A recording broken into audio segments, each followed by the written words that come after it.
যেই মরণ তুমি চাও নাই কোনোদিন, তুমি না চাইলেও সেই মরণ একদিন চলেই আসবে। আসবে তো? কথা বলেন না? অতএব আপনি বুদ্ধিমান হন আর বেকুব হন, চালাক হন আর বোকা হন, আপনি মরে যাবেন। আপনি হাসেন কিংবা কাঁদেন, মরে যাবেন। সুখে থাকেন কিংবা দুঃখে থাকেন, মরে যাবেন। 3 বেলা খানা খান আর উপাস থাকেন, মরে যাবেন।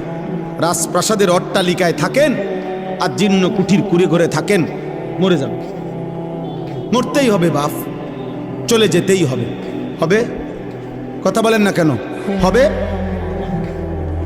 হবে। অতএব দোস্ত, আল্লাহ এটাই বলছেন, বান্দা খামখেয়ালি করো না। অনুফিখা ফিস-সূর যালিকা ইয়াউমুল ওয়াঈদ। আল্লাহ তাআলা বলেন, ইসরাফিল ফু দিবে আর হাসরের মাঠ কায়েম হবে। আর হাসরের মাঠ ইয়াউমুল ওয়াঈদ,